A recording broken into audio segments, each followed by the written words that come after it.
Action is the foundational key to all success.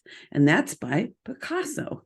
And he was a busy guy, so I think he knew what he was talking about. So welcome again to The Profitable Photographer. I'm so excited to have a conversation with Melissa R. Rich. Is it really Melissa is Rich or R. Rich? I wish. Yes. I got that a lot growing up. I bet you did. Well, I love Lucy. That was the positive. Lucy, you got some splaining to do. But my favorite was Lucy in the Sky. So I was good with that. That's a good one. Yes. So, hey, happy New Year still. I'm going to say that all winter long. And I just want to remind you that I have some things you can grab over at lucidumascoaching.com. Lucy is always with an I. And I think that's all I have to say to start. So, Melissa R. Rich, come on down. Hi, how's it going? Good. So let me tell you a little about her. She's the founder of Virtually Done Systems.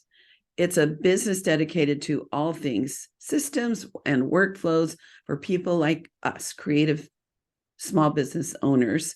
She was behind the camera for 15 years as a full-time wedding photographer. We need systems for that. And enjoyed the behind the scenes more than her time photographing. And so now she helps us get our lives back by helping implement proven strategized systems, workflows, and automations so that those day-to-day tasks that stress us out can release us to falling back in love with the photography and the business. So, all right, let's see. Where do we get started? I'd love to know a little more about your background, or when you were a kid, were you always organizing or stuff like that? Definitely not always organizing as a kid. I don't know that my mom would say that I had the cleanest room, but it wasn't the worst out of my three sisters. Goodness, where do I start? So I spent 15 years as a wedding photographer. I had no plans to be a wedding photographer or a photographer at all when I grew up. I didn't know what I wanted to be, except that I wanted to make people's lives easier. So that's what my goal was. How did you know you wanted to make people's lives easier? I've never had, maybe this is the oldest child in me, I don't know, but I've always been a people pleaser, if you will. Still am a people pleaser to this day, a recovering perfectionist, all of those things. But helping people reach their goals and make their dreams come to life is just really what lights my heart on fire, because I know that that team effort, if you will, and that all that behind the scenes work really makes such a big difference. But helping others get there, it's the best thing in the world. It's the best thing in the world. So that's my goal. That's what makes me happy. So I never really knew what I wanted to be when I grew up. I got into wedding photography actually because of my then boyfriend. We had just graduated college, and a friend asked him to photograph their wedding because he was a photographer and a pretty good one. And he asked me to tag along to like hold gear and that kind of thing. And so we did this for a couple of years, and then I started getting ideas for photos in my head. But I tried to translate that over to him to get him to shoot what I wanted, what I saw in my head, but it didn't work. And it didn't work, and it didn't work. So I got frustrated and picked up the camera one day and started shooting. And the rest is kind of history. We've had a wedding photography business for 15 years. 15 years. We just wrapped up our very last season, so it's kind of bittersweet, but I'm feeling good about the new direction we're moving in. So that's kind of my history as a wedding photographer. And not really on the side because it was a full-time job, but at the same time, in the early years of our wedding photography business, I worked on the process management team for a corporate company here in Kansas City. And so I learned a lot about process and systems and workflows and how to make things better and everything like that.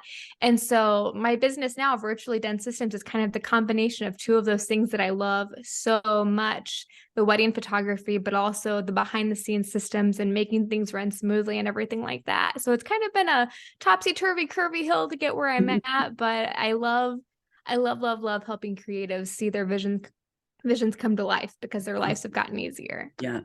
So, perfect topic for the conversations I've been having with my coaching clients this month, because, it's always like, here it is, January, February, there's a year ahead, and, where do I get started? How do I get things done?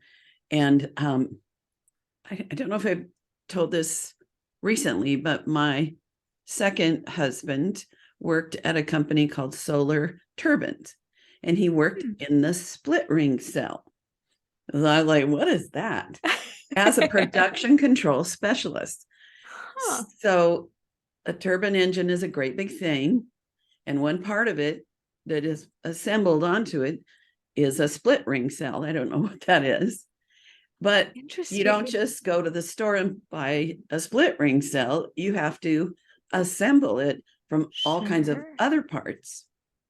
So production control is about, okay, somebody orders an engine, then he gets, we need this kind of split ring cell thing. Sure. And so then he's got this list of, we need to order all these parts, and then we need to assemble them in this order. And at the I was still doing weddings when we first got together. I was like, oh, I'm also a production control specialist, because we have to number, we have to order. If we're doing a book, and at the time books were assembled, I didn't order them, like we do now. It was pre-digital. So we had to get the prints, and we had to with some of them, you had to trim it just right. And you had to order the cover, and you had to have enough pages. Gosh. And so what we do as photographers and creatives is that is a part of it, is we are in production. So you have to have systems. You do. It's chaos. And you don't look good in your client's eyes, and they're not happy. And that's that is bad. Not great. I not like great. Happy clients. All right. So what is the first thing I should ask you about the virtually done approach, or how do we start thinking about workflow and systems? I always like to say is just start thinking about workflow. The very first thing you need to do is identify, figure out what the goal of your workflow is, right? Why do you need it? What's the point? What is it going to do for you? How is it going to make your life easier? Because you need to know what goal you're working towards in order to build it. You need to know what purpose it's going to have in your life to get started, to know what your end goal is and how to get there. So start with identifying what's the point of this. So if your point is to have, say you're a wedding photographer and your point is to deliver an exceptional client experience to your clients, that's great. That's a good goal. So start with your goal. The second thing you need to do is identify your client life cycle. And so your client life cycle is going to be any and every step that your clients take with you from the very first initial inquiry message they send you until you deliver that wedding album, or send them their prints, or send that happy anniversary email on their 1-year anniversary, whatever it is. So your client life cycle is going to be everything that happens with you from point A to point Z, if you will. Now, one thing that I've learned from working with creatives is that instead of looking at that client life cycle as one big piece, because that can just get so overwhelming, is that you need to break it down into smaller chunks before you start building systems or workflows, right? So you're going to break it down into, let's say, an inquiry phase, and then a booking phase, an engagement, like a pre-engagement session, and then a wedding phase, delivery, and post-delivery, right? And so then once you've got those individual phases of your client lifecycle identified, then it's time to go into each of those steps, each of those phases, if you will, and identify the little steps that make up each of those phases. Because you don't want to tackle the whole thing as a big whole thing. You'll get overwhelmed and frustrated, and then you'll just walk away from it and wind up with no systems in place at all. Right. Which defeats the purpose. That's not what you're, you know what I mean? Like you said, you've got to have them in place. Yes. So my previous I don't think I'm recording today. I think it's coming out on Wednesday, so the 1st of February. Sorry, I just lost track. Okay. It all relates to what you just said, but I'll come back to it. You know what? I'm just going to pause so I can think about Yeah. it. So hold tight. Yeah.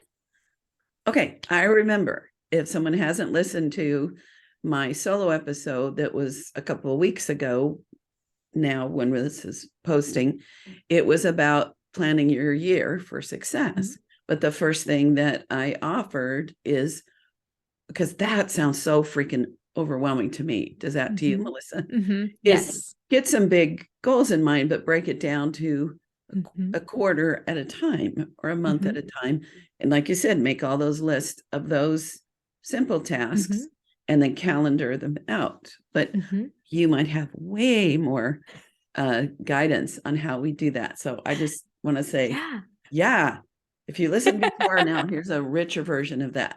So, Absolutely. yeah. I think the thing when it comes to writing all those tasks out and like breaking the life cycle phases up into smaller pieces when it comes to identifying those tasks, as a creative, you have to keep it a visual process, right? So photographers are creative people. We're visual people. We like to see things instead of writing it or reading it or what, that kind of thing. We're visual learners. And so I like to say that the key to creating a successful workflow and identifying all those steps is to keep it a visual process. There are a couple of ways to do this. My favorite is to grab a pack of sticky notes or Post-its, and for one phase of a client lifecycle, for that inquiry phase, I write down every single step that my client takes with me on a Post-it note, and then I post it note down my hallway. I just make a list down my hallway or down my door so I can see all the steps that I'm working on at one time. The Post-it notes, because you can pick them up and move them if you've skipped a step or if you've missed something, or if something needs to be moved around. Once you visually see it, it lets you pull things back and move them around so that they're in the right order and make sense for your clients. It also lets you move things if you need to. So it's a visual process, number one. Two, it's bright and pretty and colorful, and I'm on board for anything that has to do with that. And it's just an easier way of building that workflow out. So once you identify those steps, map them out, make sure you've got everything, keep it visual before you even try to drop it into like a list maker or a spreadsheet or anything like that. So I like to do that. You're not doing it for each client. This is how you're figuring out the workflow? Or how you're figuring out the workflow. Okay. So you don't have a hallway of 15 weddings that no. So you'll need to figure, here's the thing about a workflow is you want it to work for you and you want it to be a repeatable process, right? So once you figure out a workflow for one wedding client, you're going to use that same workflow on another wedding client. Now, if you are a family photographer, or if you also offer family photography or headshots, you're also going to want to figure out workflows for those things as well too. Ideally, you want to have a workflow for every offer that you have in your business or for every product that you sell. That way you can keep that client experience consistent from the very, very beginning all the way to the very end. Right. I can see how having this all tightened up can help people sleep at night. Oh my gosh. I have the kind of brain where I can keep track of things and know, okay, so and so I've done this towards their album, but I need to finish this up. But it's like a swarm of bees in my head all the time. And when I've been organized in a similar way, then I can just look at that, go, yeah, that's there. And then the bees go quiet for a while. Oh my gosh. Absolutely. Or like the birds in the movie where everything goes quiet and the birds settle down for a while. And yes. Yeah, it's not that scary. No, you've got it. You've got All right. it. So creating a repeatable process. Okay, is there something next on that? Or is that... So after you've got all of your steps figured out, then before you even start to build a workflow in like a CRM or anything like that, you want to go through and make sure what I like to call the goods ready. Now, the goods are going to be anything that you need to put into that workflow to make it happen. So email copy, pricing guides, a blog post, galleries, you name it, whatever your clients need from you, whatever information you need to make sure they have, you want to make a list of what you need so that you can then go back in and create it. I recommend making the list first. And then once you've got the entire list made, going back and writing all of those emails at once, or creating all of those calendar links or blog posts. That way you can work in bulk to save a little bit of time to keep your brain focused instead of jumping from blog post to email to pricing guide to album example or anything like that. And this is also something that I like to do with sticky notes. So I leave my workflow sticky notes up in the hallway, and then I'll take another sticky note of a different color and write on it what I need to make that workflow step happen. So I know when I go to actually start building, okay, so to send this initial inquiry, I need email copy, a pricing guide, a link to a gallery, and whatever else might be in that workflow. So I know exactly what I need to create for that step so that I can go ahead and create it so that when it comes time to actually build, I've got everything done that needs to be done and I don't have to stop or get frustrated or anything like that. So, I was thinking about if someone's going to cook Thanksgiving dinner. Great example. But first I was going to say the first thing we need is a hallway, right? Yeah. So if you don't have a hallway, move, step one. You can also use windows. We've wound up playing a game of tic-tac-toe inadvertently with our neighbors across the street when I started putting Post-its up in the window. But you can also use tools like Lucidchart is a free online tool that will let you draw out workflows. Canva, you could drag and drop workflows in Canva if you wanted to. That's a free tool that you could also use to help create your workflows if you don't have a big hallway. You could realistically do it in Photoshop or InDesign too if you feel like it. It might take a little bit longer, but you could do it. Yeah. Or you could do it vertical. Yeah, exactly. And so you don't need a hallway, just a wall. Just a door. Yeah, exactly. Door. Yeah. Very good. Okay. So let's pretend we're going to, let's not make it Thanksgiving. Let's just make it, you're going to have some friends over for dinner. Yeah. So how would we break that down? Yeah. So you would figure out what you're going to serve, right? This would be identical to your client lifecycle phases. And then once you figure out what you're going to serve, so we're going to probably host a Super Bowl party because the Chiefs just made it to the Super Bowl last night. So excited. They did? Yeah, it was a great game. So we're going to host a Super Bowl party. Let's say I'm going to make a pot of chili. So chili is my first and considered it my initial inquiry life cycle phase, right? So I know I'm going to make chili. Now I know that to make this chili, I need beans and I use ground turkey, mushrooms, red peppers, canned chipotles. You make your list of everything that you need, right? You go to the store to get it. Going to the store to get it is, and then coming home and chopping everything up. That's like creating your email copy and your pricing guides. And then once you've got everything chopped up and prepped, you're going to dump it all into the pot to cook.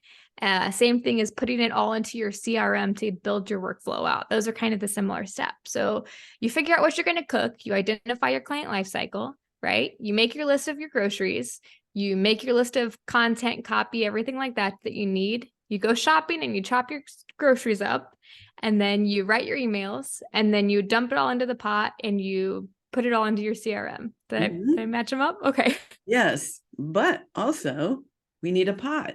We need a spoon. Yes. We need bowls. We need, oh my gosh. table. Yes. We need, so being really thorough, like you always see like those Thanksgiving nightmares where dinner is supposed to be at 12 and they don't put the turkey in till 11 and then midnight.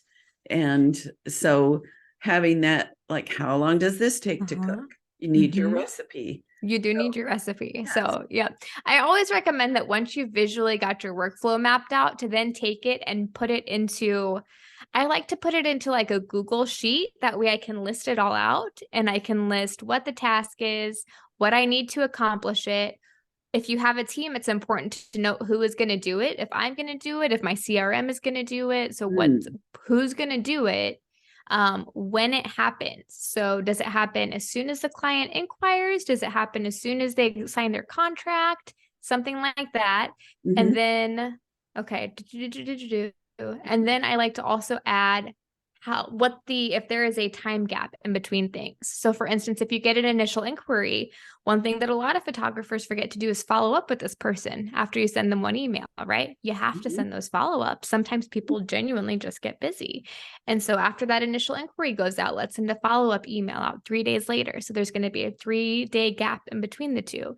And then another 5 days after that, you're going to send a second follow-up. So you have to know how you're going to do that too. I like to list all of this out in a spreadsheet once I'm done doing my visual map out so that I've got it all in one spot. Again, that way there's no questions, or I don't have to hesitate or stop or get frustrated when I'm actually building in my CRM. So what I'm imagining some people like me are thinking is, I barely have time to get things done, let alone follow all of that. And what I'm hearing is, and it would be really great if you had help with it, because it is my nature to create some systems and things, but the implementing, I don't want to spend the time doing that. So I've always, when I was full-time, I've always had someone that would come over a couple days a week and enter things and start things and have the checklists and open the frame boxes and put the things in the frame, the portraits in frames, assemble the books. So I'm imagining that you're an advocate for, oh my gosh, people, yes, absolutely, getting help with this. Absolutely. And my husband is has one of the most creative brains. He will tell you this, that he's got one of the most creative brains that I've ever met. And his brain does not think like mine does. So I think in lines and in workflows and systems and charts, and his is like a big squiggly line all over the place, right? It's just how it works. And so he will attest to the fact that having somebody help you implement those things is like night and day. It's night and day between being able to sleep at night, staying up until 2 a.m., writing emails back and everything like that. Not everybody, it's great if you can invest and have somebody set your systems up for you. I'm a big proponent of that. But I also know that a lot of people who need systems the most are brand new photographers, and they don't have that money to invest to have somebody set it up yet. And that's okay. Your systems can be as simple as a checklist in your notes app, you know what I mean? With a link to a Google Doc that has all of your emails pre-written out in them. And so that way you just copy and paste your emails over and then check it off on that notes app. It can be as simple as that if you can't have somebody set them up for you. But outsourcing it, so many creative brains don't work well with systems. Outsourcing it so that you as a creative can stay working in your zone of genius and using your creative energy, do it. It's going to make your life so much easier and reduce so much overwhelm and stress for you and your business. Right. And I always find when I have a partner in the business, I'm more creative. I'm enjoying it more. I'm a people person, and there's so much solo work in industry. So oh my gosh, I'm always more productive just for the virtual fact. Isn't virtual in your business name? It is. For the virtual fact that having someone else, first of all, when I know they're going to be coming over, or my virtual assistant is virtual, because a lot has to do with the podcast and the coaching and stuff. So I don't need them to help me assemble things. But when I know I'm going to be talking to her, then it helps me get things ready. So it's an easy handoff. So it helps me have a routine where just like I haven't had a regular housekeeper since COVID, because I don't have people come over as much.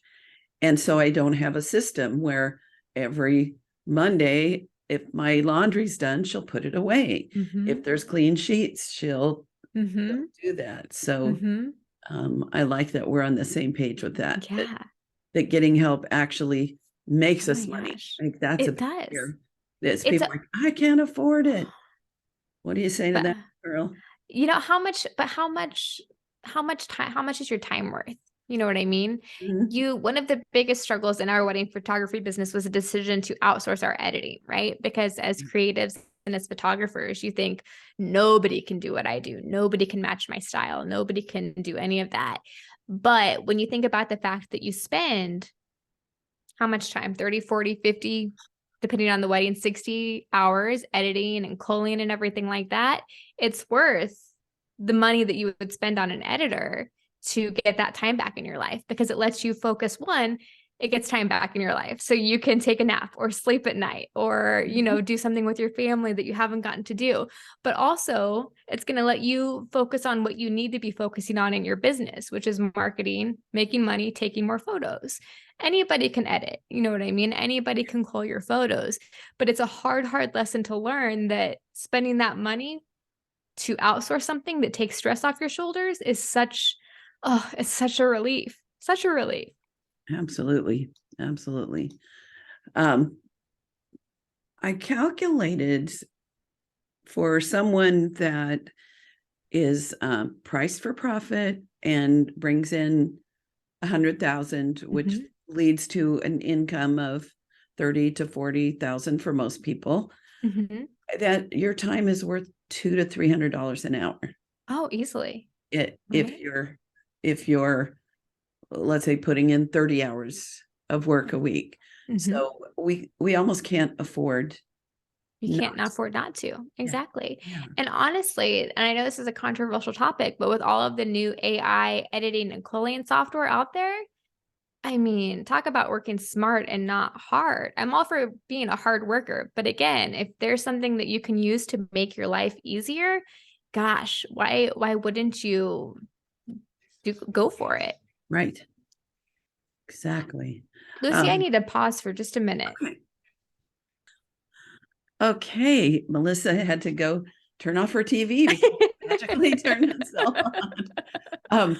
My first professional organizer that I hired, and I'm somebody that, because like I have an organizing way about me, but what I learned from her is I get stuck if I don't know what to do with something, and then I have piles, and then I feel shame, and then it drains me, and then I'm overwhelmed. And she wrote a book. Her name will pop in my head, but it's probably out of print, but you might be able to find it. I will check it out. More Time for Sex. Oh. And it's about, hey, yeah, organized and our life is running smoothly and we get help, we've got more time for the things that really matter in life. Oh my gosh, it's so right. Harriet's her first name. It'll pop in. So okay, is there anything else in those steps? Oh, I want to go back to, you said make a Google. It's like everything's Google. Is a Google sheet like an Excel spreadsheet? Yeah. Or a Pages spreadsheet? Okay. Yep, absolutely. Anything that will let you put a chart into it. Again, you could do this in InDesign if you wanted to. You could do this in Canva if you wanted to. Anything where you can put just a little chart together with a couple of side-by-side blocks that will go across, so you can list the who, the what, the how, the when, and then list all of your steps going down will work great. Cool. I'm sure people feel calmer already. So I think the last episode was Krista Marie, who we talked about burnout. And as I was looking at some of the notes in your superpower, this all feeds into what you're talking about, feeds into avoiding overwhelm. And my thought was, overwhelm is the mother of burnout, right? For sure. For sure. I mean, yes, overworking, there's internal, a lot of us are undiagnosed ADHD, especially women, some of the symptoms are different. And I guess I'm referring to shows right now today. So I did have a really great podcast and ADHD was the topic. So if you go back maybe 2 to 4 months ago, and I'm not going to take the time to look up his name, but anywho, so let's talk about overwhelm and your thoughts, how to avoid it. What is, It's the worst feeling in the world. And I know that as a business owner, we've all been there and we've all had that moment where it feels like the world is crashing down on you and you just want to crawl into bed and never come out, right? I know I've been there before. Mhm. um how do you get over it? How do you prevent it? There's not one right way to do it, but I am a big believer that systems can help you get over that overwhelm. Because if Okay. you, one of, at least for me, one of the biggest things that causes overwhelm in my business is going to be having to make all these teeny tiny little decisions about all of these teeny tiny little things that seem to be of no significance, right? I want to make decisions about big things that happen, not little things. But by having to make decisions about all those teeny tiny things, when do I send this email? What do I title it? What gallery do I attach? All of those little things. When should this happen in my business? When should that happen? When should I send them their album? When should I do this meeting? By constantly making all those little decisions without systems in place, you're just asking to be completely overwhelmed. But once you get those things systemized and written down in an order, even if it's just a checklist, that's going to bring a little bit of calmness to your life because you're not going to question any longer when things happen, or what do I do this, or what's included here, or when do I send this, or what does this client need, because you know exactly what they're going to need when by having that system in place. Right. I'm also a big fan of outsourcing to reduce overwhelm. And again, we Mhm. just talked about this. It's so hard to learn that spending time to outsource something is going to be good for you and your business. Um, the first thing that I think you should get rid of when it comes to outsourcing is whatever you hate doing and whatever takes up the most of your time. You know Mhm. what I mean? A Mhm. lot of people will say to get rid of the thing that takes up the most of your time first. And I'm all about that. That's fine. But realistically, by getting rid of doing the things that you dread looking forward to and that you hate doing, that's going to take so much pressure and stress off your shoulders that you're not going to have to worry about, right? Yeah. I hate bookkeeping, right? Hate it. Yeah. Hate it with a Amen. passion. How do you Oh, feel? How do you really feel? I love my accountant Donna because she's amazing. She's an angel because she does things for me, but I hate my accountant Donna because her emails stress me out. You know what I mean? Oh yeah. But I know Mhm. that she's taking care of that work. And so I'm less overwhelmed because it's off my shoulders. I just have to approve and finalize things. Right. It's the same thing with like culling. You know what I mean? I Mhm. hated culling in my wedding photography business. Um, hated it. And so outsourcing that was such a pressure release that Mhm. it was just, oh, I have so much time to do things that I enjoy. I can schedule projects that I want to do for fun. I can take a nap. I can take my nieces to the museum. Pick a thing. And you're going to like, I like that. Pick the you thing. know, yeah, pick a thing, whatever you love to do by relieving that overwhelm and stress in your business and taking it off your shoulders by getting rid of it and having somebody else do it for you, because there is somebody else to do it for you, no matter what it is. Right. Bookkeeping, editing, culling, systems, you name it, somebody is there to do it for you. You're going to feel so much better. You're going to be taking care of yourself. You're going to be running your business smarter instead of harder. You'll Yeah. probably also be supporting another small business, which, you know, we Right. can all get behind. Yeah. So, Exactly. Yeah. I one of the things I see people do that puts pressure on them that they put on themselves is over promising deadlines oh, for clients. yes. And I, as if having it fast is what's important. And Mm-hmm. then the stress and anxiety of that, and like, but I can't go to Disneyland today because I Mm-hmm. promised that wedding album to be done Mm-hmm. in 3 days. And so now I have to do all of that. And Oh, that kind of energy slows me down. I don't know about oh, you, but it really does. yeah. So I've always said uh, 8 to 12 weeks, Mm-hmm. but I don't promise, because if I Mm-hmm. promise you, then yours is going to be the one that gets Right. lost in the mail, that the lab does it Mm-hmm. wrong, that I ordered the wrong kind of cover. Mm-hmm. And so I give myself permission Mm-hmm. to have it ready when it's ready. Yes, I love that so much because especially in the industry as it is now, with everything, with most things being digital, clients expect that instant gratification of getting their gallery within days. And Right. that's just, it puts it puts so much unnecessary pressure on you, but also everybody else out there. If they see that you're delivering photos in 3 days, that's not good for anybody. You have to leave room in your life for one, for life to happen, two, for cannonballs or the unexpected things to happen. Cannonballs. You know? I mean, I'm one of those people who likes to plan out my entire week ahead of time, and then it never fails. Something always happens, and it's like, well, there goes that. Yeah. So Yeah, we have to leave room for the right. unexpected. Yeah. When people would say, why does it take so long? Mm-hmm. I might just casually say, anything great, good things Mm-hmm. take time. Mm-hmm. I say, I use the best lab in the country, and they have lots of other great clients. Mm-hmm. I'm not their only client. Yeah. And this is a busy time of year. So I have, if I were doing weddings, I have several wedding albums that I'm in process of doing. Mm-hmm. So I'm on track. It's not going to get put on the shelf for 6 months. Right. You don't have permission for that. Right.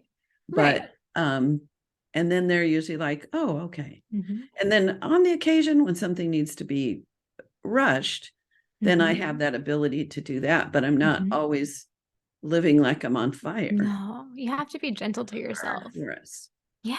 Yeah. I think that something else that causes a lot of overwhelm, especially in the photography industry today, and just how businesses are run online and social media mindset and everything like that, is the strive to be perfect and to get things absolutely perfect. You know what I mean? Because that's what everybody else shows. That's honestly something. Perfectionism is something that I've struggled with for years, and I still struggle with it to this day. You know what I mean? You don't want to put anything, a photo up, unless it's perfectly dodged and burned, or you don't want to put a caption up unless it's perfect. And it, especially as business owners, it can just debilitate you. You know what I mean? I know that I have stopped working on things or putting things out there because it's not perfect, and I can't put my name on it if it's not perfect.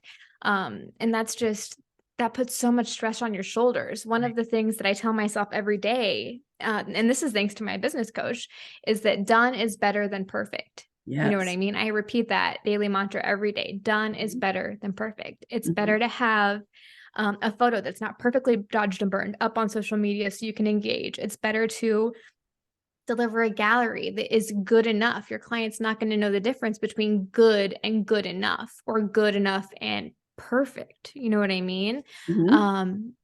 Your bridal show booth is going to be good enough is good enough to get it done, to get that client workflow done instead of perfect, and to deliver at least something. It's such a relief freeing mindset, but it's so hard to get there. And I think that struggling with perfectionism as business owners, it kills so many of us. It just, Right. And the truth is, there is no such thing as perfect. No, not at all. Because I'm a recovering perfectionist myself. And a big aha, when I'm trying to grow through something, I journal a lot. And in my journaling, what came up is I can still strive for excellence. Yes. So that's always my, I'm not a perfectionist. I do things in a way that the results most of the time can be excellent, but good enough. I love that. I love that. Yeah. I look like years ago when I photographed a friend, and then now I walk into their home and there's their wall portraits. Yeah. I'm like, oh my gosh, they love those. I love those. What? But right? It's a treasure for them, especially now with digital. There's a difference between the images, the lighting in the eyes, the sharpness, little things in the background, things I can't change, that were fine. And I was happy with that. I look at now, or if somebody's like, hey, I need a reprint of this, and I have a garage full of negatives, then after the scan, then I have to do retouching just for my own satisfaction, and it's a better image because of that. Right. But we accepted certain things, and it was fine. Absolutely. Exactly. Yeah. Exactly. So, I think we're just about out of time. Oh my goodness, that flew by. I know.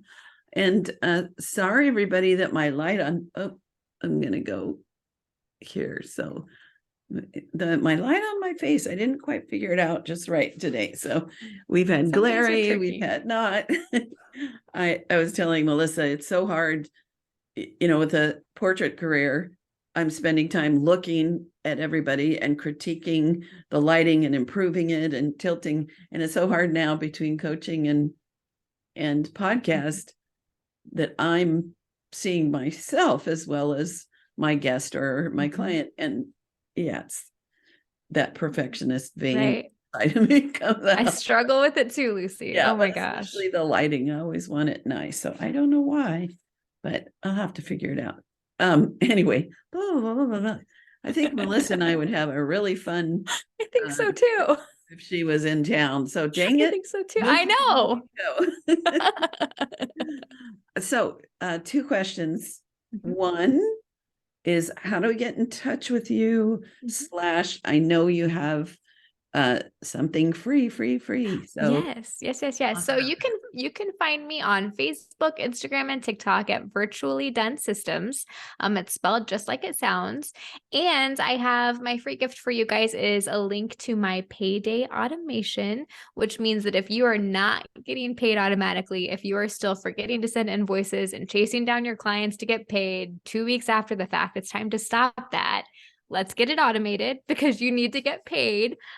You can find that download at the link in my Instagram bio. I'm going to put it up there so it's easy to access for you. I will also, and I didn't mention this to you, Lucy, but after our conversation, I want to make sure this is something people have too. I will also put up my workflow building template that's in Google Docs for people to copy so that once they have that workflow mapped out, they have a place to plug it into, without being overwhelmed. So they'll both be there for you. Great. But before I ask you the second question, I just want to mention, and I imagine you agree with this, that we're all different in some people aren't, even photographers are not that visual, and that there are many ways to have a system and be reminded and keep track. Some people like whiteboards, some people like CRMs. When I did weddings, I had 3 long shelves, and this was negative. So negatives are here. It's time to call the client. Once they order, everything goes here. Things start getting put in there, and I keep all contracts and things. And then on the 3rd shelf, it's ready to deliver. So I always had this visual reminder of where I was in the big chunk. And then I had a sheet of paper that went into each one so I could pull it out and say, oh, Perfect. What's done, what's not done. So, okay. So what would you either like to be sure that you let us in on that you haven't said, or a parting shot? So this is your last word opportunity. Okay. So there's 2 things. One is that systems don't have to be complicated. So just like you said, Lucy, systems can be whatever works for you. It can be a checklist in notes. It can be a Google list or a Google Excel sheet with all of everything listed out. It can be a CRM or a project manager, a whiteboard. As long as it works for you and your business, that is the only thing that matters. That's the only thing that matters, is that it works for you. So they don't have to be complicated. And the second one is that, okay, so it was part of that one, I guess, is that it has to work for you, right? So don't think that you have to change to a new CRM or set up a tool just because I'm telling you need to, or somebody else told you need to. It needs to work for you. Just because you buy a template that worked for somebody doesn't mean that it's going to work for you. The best systems to have in place are one that will work for your business, that will make your life easier, and that will take care of your clients. Thank you so much. I'm sure people are like, I got to listen to this again and write notes. I hope so. Some of the notes are going to be in the show notes, but there's so much more. So thank you, Melissa, for being on this show. And oh my gosh, I know you're going to be impacting people all over the world. Thank you so much for having me, Lucy. It's been, like I said, so much fun. Such an honor to be here after listening for forever. So much fun. Thank you. Well, I have to say that she was fun, wasn't she? And I wish she lived next door because I think we'd be great friends, as seems to be the case with all my guests. Actually, I just love the brilliant people I get to talk to that have a heart for sharing and helping us in this industry. Just a little quack whack up, quick wrap up. We talked about workflow, and she said the number one step is to figure out, what is your goal? How will it serve us? Like, what's the point? Number two, identify the client life cycle from start to finish. Then three, break it down into small chunks. Four, keep it visual. She likes sticky notes, and you can put them down a hall. You can put them vertically on a door. You can, I don't know, maybe make a little S journey. I think that would be fun. That would fit me. And then five, create repeatable processes. Six, get everything ready so that you're not, like I've been guilty many times of assembling an album back when we had to order the pages and missing two key pages. And so I had to wait now 10 days for the album company to send me just those two pages. So being prepared with all the things. Let's see, and put it on some kind of spreadsheet. And then number 8, you're going to have to listen because I just put the word get. So I don't remember what that was. But we talked about how having these systems, getting help, that was number 8. Having people help us and having a system so they can fit that in is the key to avoiding overwhelm. Not that in this industry we can avoid it at all costs and all the time, but having a system and getting support can really resolve a lot of issues. And when we do this, we're more profitable. When we've got more of our best energy available for our clients, for marketing, for thinking up stuff, then our businesses are more effective, and we can serve more people and we can get paid. So thanks again for listening, and please tell your friends. Please watch it on YouTube and subscribe, because I want to be in 191 countries, if there are that many, so that worldwide this industry can continue to thrive and photographers can. That's it for now. Bye.